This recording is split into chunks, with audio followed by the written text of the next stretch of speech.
A night of 7 crowns, a significant production delay, a stream interruption, and a speech that sparked national conversation. Nyika inovakwa nevenevayo.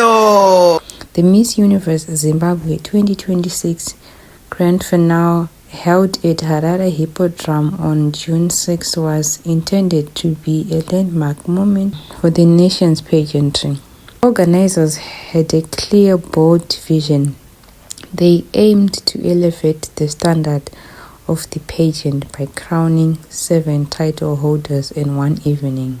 With a high-profile guests like Zozibini Tunzi and performances by the stars like Fireboy, the expectations were high.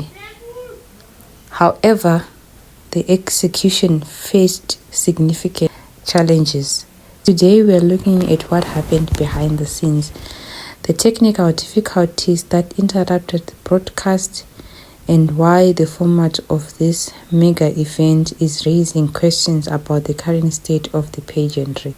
Crowning 7 different winners: Miss Universe, Miss World, Miss International, Miss Supranational, Miss Cosmo, Miss Intercontinental, and Miss Top Model in a single evening is a massive undertaking.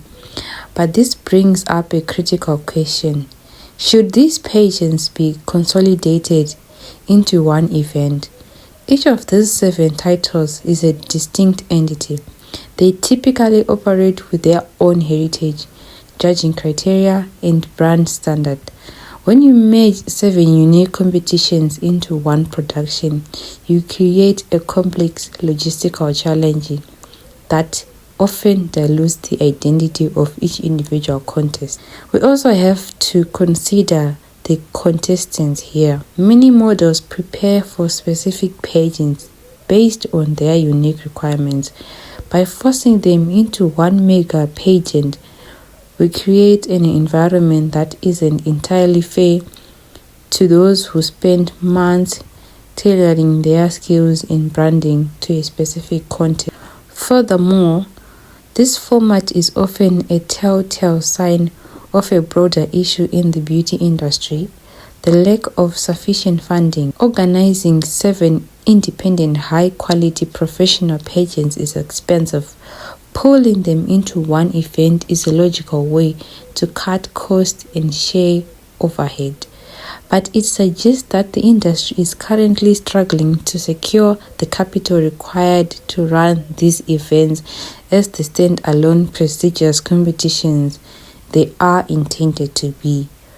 When the budget dictates the format, the quality of the individual experience for both the contestants and the audience often pays the price. The evening began with a 90-minute delay, and as the show progressed, the pacing felt rushed. The artists, while talented, were working with a compressed time frame, which further highlighted the complexities of managing such an expensive event.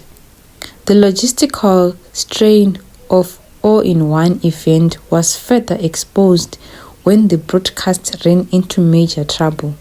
During the performance by Fireboy, the official live stream was terminated due to copyright infringement issues. This left a significant portion of the audience, both in the diaspora and across Zimbabwe, unable to finish watching the event. Technical challenges are unfortunately a reality in live stream broadcasting. However, for a major event of this scale, the lack of a backup feed or an immediate transparent apology in the moment made the situation significantly harder for viewers at home. It highlights the risk of relying on a single fragile production chain to carry such a massive multi-pageant event. Despite the logistical complexity and the technical setbacks, the primary goal of the night to select representatives for these 7 titles was achieved. The finalists displayed dedication and grace throughout the competition. The winners are Miss Top Model Zimbabwe, Jemina Mandemu, Miss Intercontinental Zimbabwe Virginia Nyambwe, Miss International Zimbabwe Ruvimbo Njomboro, Miss Supranational Zimbabwe Nicole Nyawera, Miss Cosmo Zimbabwe Malaika Mashandu, Miss World Zimbabwe Brunette Makanyeso, and last but not least, Miss Universe Zimbabwe Roseanne Hall. Each of these women earned their crown. The judges highlighted the strength and diversity of the finalists, which was a true bright spot in the evening. Congratulations to these 7 individuals. They are clearly prepared to step into their new roles and advocate for their platforms, regardless of the challenges surrounding the night's production. Finally, we should address the speech delivered by the Minister of Information and Publicity, Honorable Monica Mtsvangwa. She shared the phrase "Nyika inovakwa nevene," which translates to "the country is built by its owners." This message drew a lot of reactions on social media. Pageants are generally seen as a neutral space focused on empowerment and global representation. When political messaging is introduced, it tends to change the tone of the event for different segments of the audience.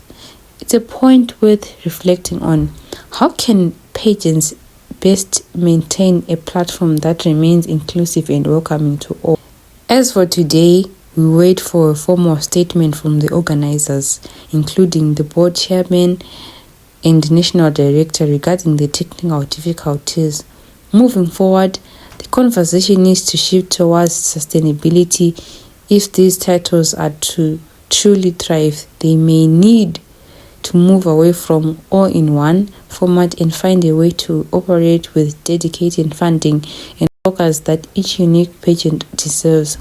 The talent is clearly there. Now the industry needs to build a structure that supports it properly. What are your thoughts on the 7-in-1 format? Do you think the organization will adjust their approach for next year? Let me know in the comments. Thank you for watching.